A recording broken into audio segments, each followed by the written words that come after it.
minggu yang lalu, yaitu sampai 189. A'udzubillahi minasyaitonirrajim. Aku berlindung kepada Allah dari godaan setan yang tertutup.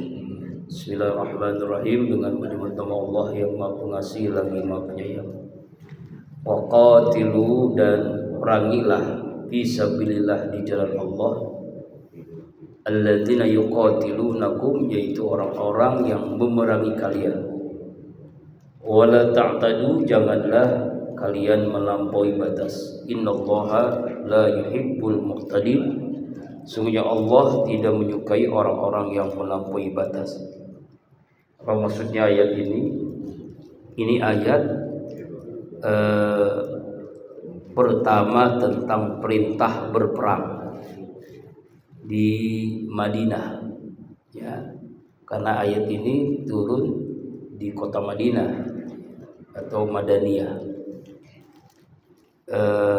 Ini indahnya Al-Quran. Setelah minggu lalu kita membahas tidak boleh memakan harta yang batil, yang haram, dan menyogok, suap menyuap.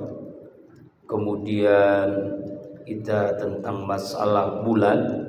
Hari ini kita diajak, indahnya Al-Quran itu begitu gitu ya. Setelah ayat tentang haram memakan harta yang batil, masalah waktu bulan sabit haji, kemudian kok langsung ke masalah perang. Nah, perintah berperang ini adalah berawal dari ketika Rasulullah SAW ingin melakukan ibadah di Masjidil Haram, karena diperbolehkan dalam perjanjian Hudaybiyah, tapi terus dihalangi oleh orang-orang kafir Quraisy agar Rasulullah dan para sahabat tidak bisa memasuki kota Mekah, ya, untuk melaksanakan ibadah umroh. Inilah dilanggar janjinya oleh orang-orang kafir Quraisy. Karena itulah Allah perintahkan, waqatilu fisabilillah, perangilah wahai Rasulullah dan kaum mukminin untuk membela agama Allah. Kenapa? Karena orang-orang memerangi kalian.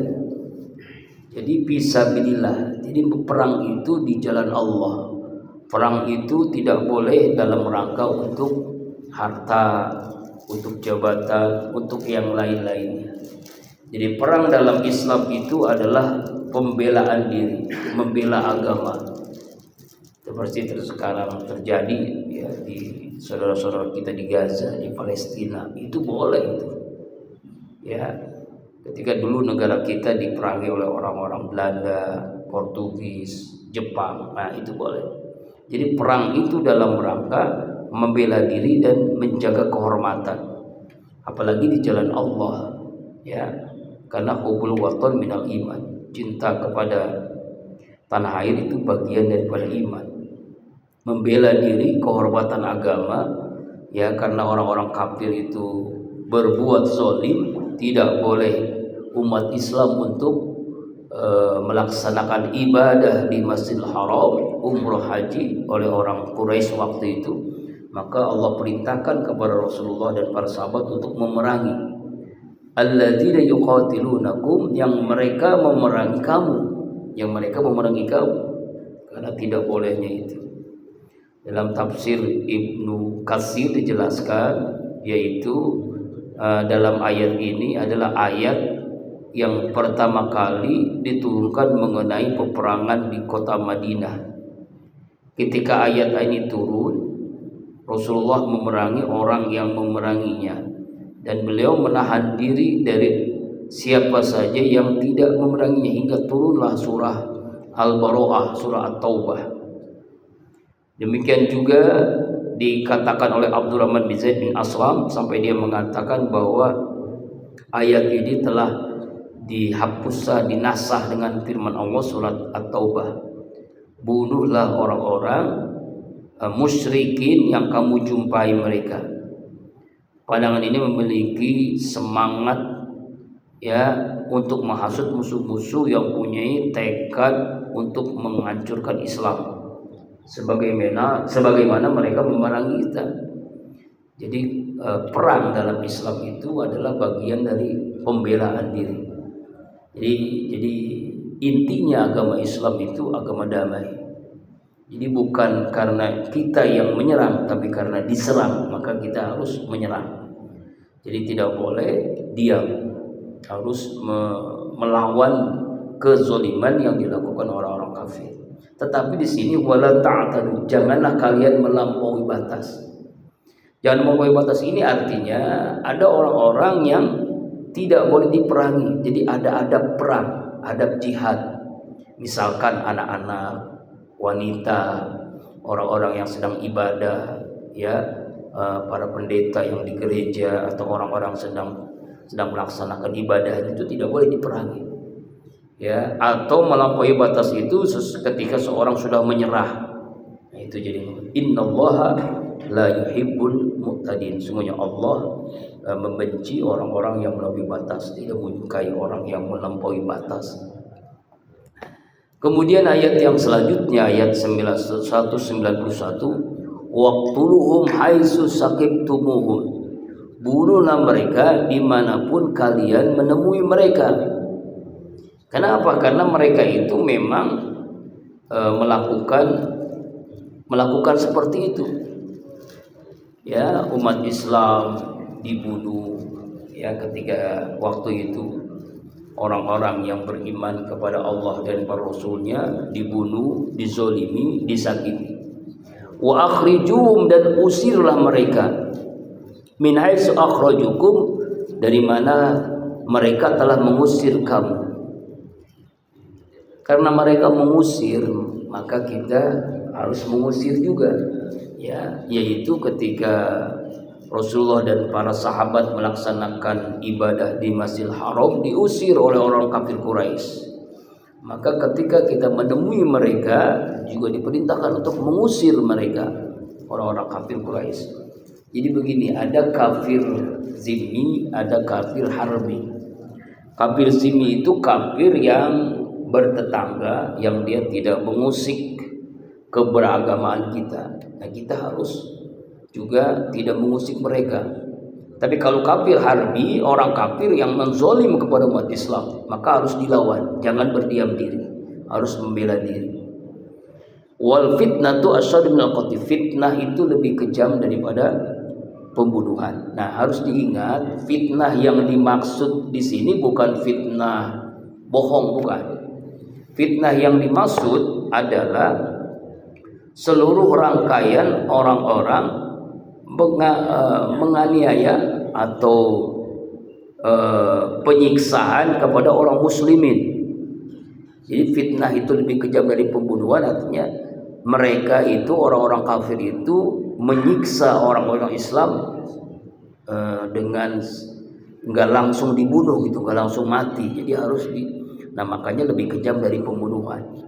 Jadi kita jangan salah paham kata-kata wal fitnatu asyaddu minal qatli, bukan fitnah lebih kejam daripada pembunuhan, seperti itu bukan. Jadi fitnah di sini adalah penyiksaan, perampasan harta, dan menghalangi ibadah yang dilakukan oleh orang mereka.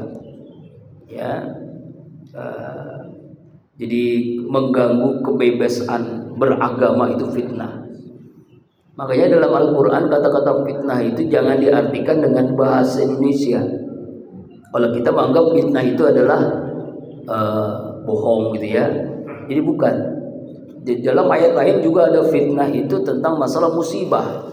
Ada ayat lain juga fitnah tentang masalah ujian.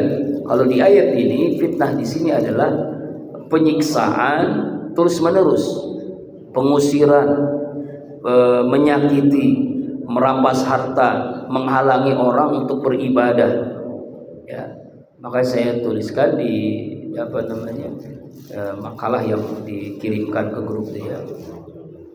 Wala tuqatiluhum indal masjidil haram, dan janganlah kamu perangi mereka ketika ada di Masjidil Haram. Nah itu, walaupun mereka mengusir Rasulullah dan sahabat dari ibadah di Masjidil Haram, tapi ketika kita berada di Masjidil Haram jangan memerangi mereka.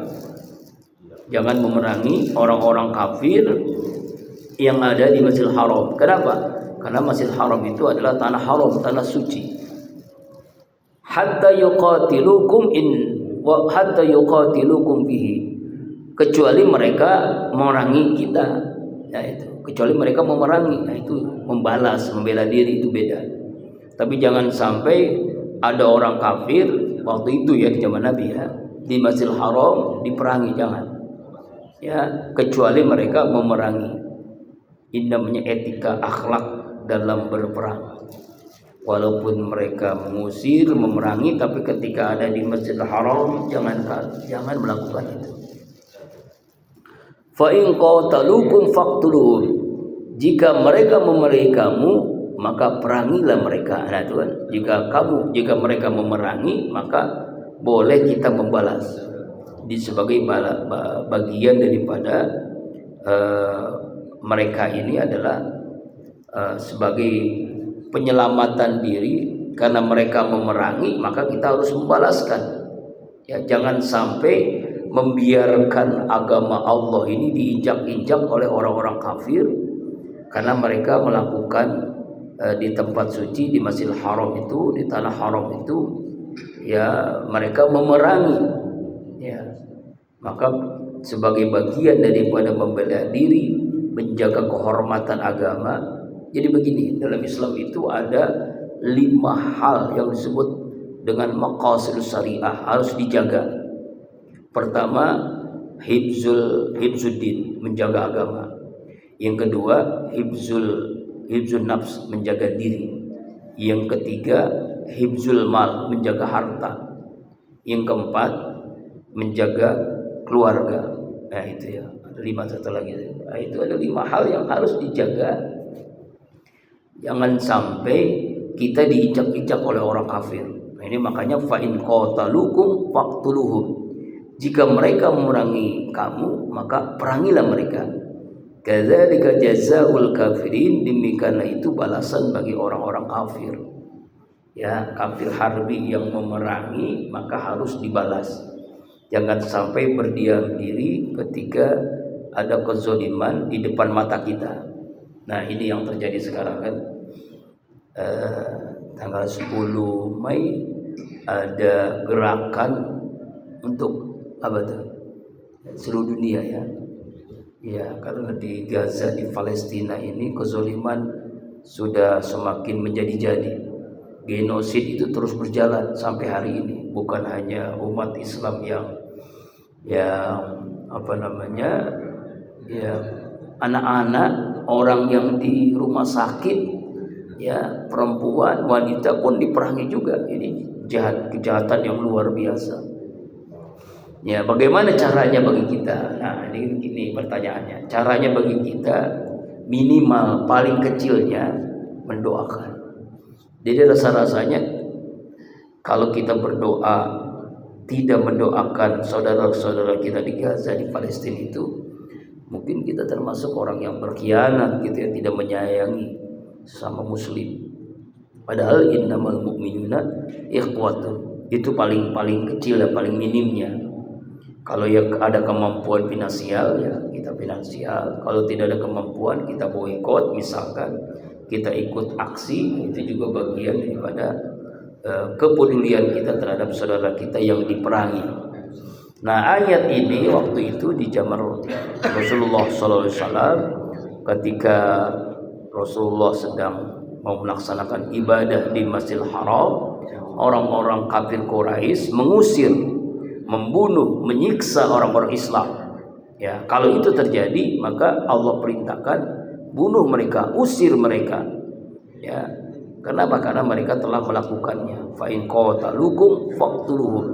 Dan ini adalah jazaa'ul kafirin, balasan bagi orang-orang kafir. Ya rahimakumullah. Jadi kita harus memahami fitnah dalam Al-Qur'an ya. Jadi konteksnya apa fitnah itu? Jadi jangan sampai kita selama ini kan salah paham. Kata fitnah diartikan dengan bohong gitu ya, pengkhianatan begitu ya. Padahal yang dimaksud fitnah di ayat ini adalah penyiksaan terus-menerus. Nanti juga ada Al-Quran yang masalah fitnah itu tentang ujian, tentang cobaan, tentang musibah. Ayat terakhir hari ini adalah fa in tahaw fa innallaha ghafurur rahim. Jika mereka berhenti, nah berhenti di sini adalah berhenti dari memerangi, lalu mereka masuk Islam, sebagaimana dalam surah An-Nasr, a'udzubillahi minasyaitonirrajim, idza jaa nasrullahi wal fath wa ra'aitan nasa yadkhuluna fi dinillahi afwaja fasabbih bihamdi rabbika wastaghfir innahu kana tawwaba. Apabila datang pertolongan Allah dan kemenangan kota Mekah. Kemenangan ini adalah kota Mekah dikuasai lagi oleh umat Islam, oleh Rasulullah dan para sahabat. Ya, lalu berbondong-bondong orang-orang kafir masuk Islam. Nah, jadi mereka berhenti dari kekafiran, mereka masuk Islam. Itulah pertolongan Allah. Maka Allah perintahkan fasabbih bihamdi rabbika wastaghfir, bertasbih kepada Allah, istighfar dan memuji Allah. Ini yang diperintahkan oleh Allah, memaafkan. Ya, memaafkan. Kenapa? Fa innallaha ghafurur rahim, maka sesungguhnya Allah Maha Pengampun lagi Maha Penyayang. Jadi dijelaskan ketika ayat ini orang-orang kafir ini bertaubat, berhenti menyerang umat Islam, melaksanakan ibadah di Masjidil Haram, lalu mereka berbondong-bondong masuk Islam, bertaubat. Nah, Allah ampuni dosa mereka, ya. Walaupun sebenarnya mereka ini telah membunuh kaum muslimin di tanah haram di Mekah, ya.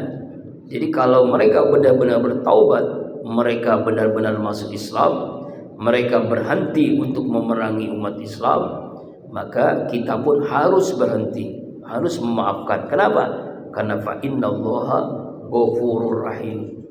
Di ayat ini adalah tindakan penghentian agresi militer oleh orang-orang kafir Quraisy yang menyerang umat Islam, yang menyerang di tanah haram, lalu mereka menerima ajaran Allah, mereka masuk Islam, maka harus benar-benar kekejaman itu, kejaman yang mereka lakukan itu diampuni, dimaafkan.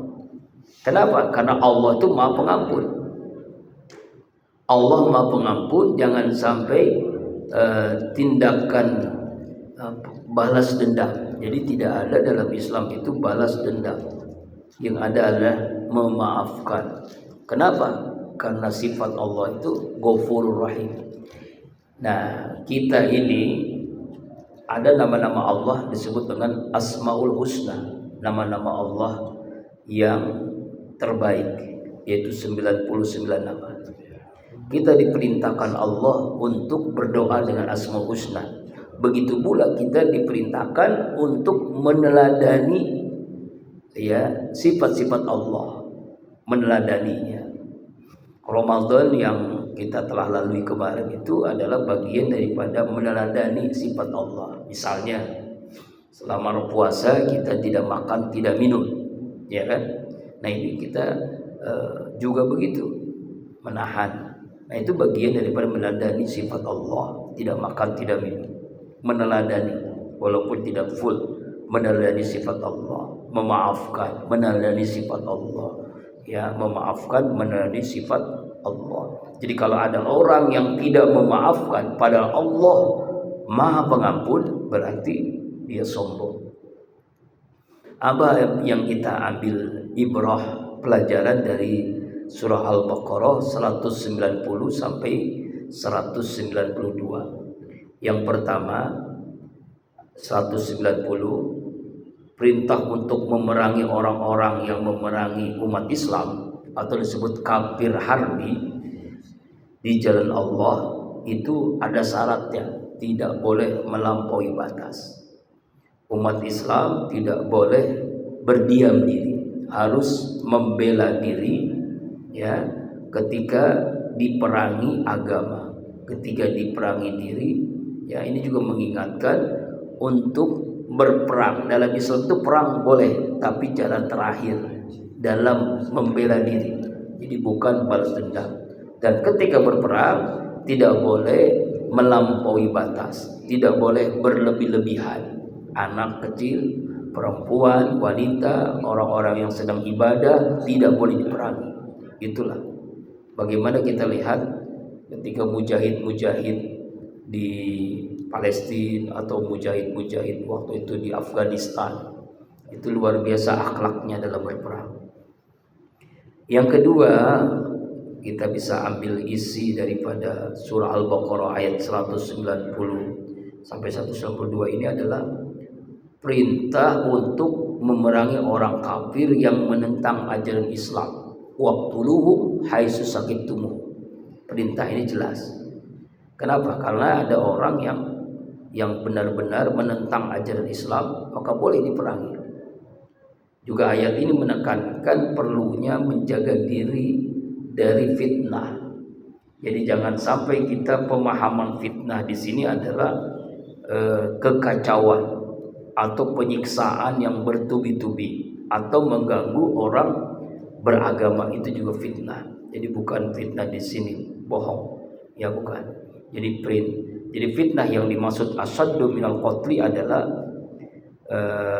coba lihat di sini juga ada di Al-Qur'an yang dipakai ini ada penjelasan juga fitnah kan, yaitu menimbulkan kekacauan, menyakiti, mengganggu seorang kebebasan beragama, itu fitnah. Ya. Jadi kekacauan, kezaliman dengan memerangi mereka yang menentang kebenaran. Jadi perintah ini harus dilihat konteksnya. Konteksnya dalam kondisi orang kafir yang harbi. Jadi bukan kafir zimmi. Tadi saya sampaikan kafir itu ada dua, kafir harbi dan kafir zimmi. Kafir harbi itu kafir yang memerangi, kafir zimmi itu kafir yang bersahabat, bertetangga. Boleh kita bergaul dengan orang kafir. Rasulullah aja pernah sering kali dalam berinteraksi ekonomi itu beliau dengan orang-orang kafir. Ya, biasa itu kafir zimmi. Bahkan Rasulullah mengatakan siapa yang menyakiti kafir zimmi itu sama dengan menyakitiku, begitu. Maka perangi orang yang menyakitiku. Sampai begitu Rasulullah mengatakan dalam sebuah sabdanya. Kemudian yang terakhir, yang ketiga, ayat ini kita bisa mengambil ibrah, pelajaran bahwa jika dalam peperangan itu berhenti karena kalah atau karena sadar atau karena mereka memang tidak mau berperang, ya masuk Islam misalnya, maka kita harus berhenti, tidak boleh melanjutkan. Jangan, tidak ada balas dendam dalam Islam yang diajarkan oleh Rasulullah SAW. Bagaimana ketika Fathu Mekah, kemenangan kota Mekah, ya berbondong-bondong orang kafir masuk Islam karena akhlaknya Rasulullah Sallallahu Alaihi Wasallam. Kita ketahui akhlaknya, puncak akhlak terbaik itu pada Rasulullah. Akhlak ini ada tiga ya. Nah, ini sebagai penjelasan dulu pernah kita menyampaikan. Akhlak baik itu ada tiga. Yang pertama hasanah, baik. Yang kedua namanya karimah, mulia. Yang ketiga namanya azimah, agung. Hasanah itu orang berbuat baik kita balas dengan kebaikan, itu hasanah, itu biasa. Yang kedua akhlak yang mulia, karimah, orang berbuat buruk kita doakan, kita tidak berbuat buruk kepadanya. Yang ketiga, ini lebih luar biasa, orang berbuat buruk dibalas dengan kebaikan. Itulah Rasulullah, sampai Allah menggunakan kata nama Allah untuk menggambarkan akhlak Rasulullah. Wa innaka la'ala ulukin azim. Akhlakmu ya Rasulullah sangat agung. Ya, difitnah, dizolimi, tapi dibalas dengan kebaikan. Ya, kenapa kita harus begitu? Karena Allah Maha Ghafurur Rahim. Ghafurur Rahim, Maha Pengampun lagi Maha Penyayang. Ya, wallahu a'lam bishawab. Silakan kalau ada tambahan atau ada pertanyaan, tafadhal.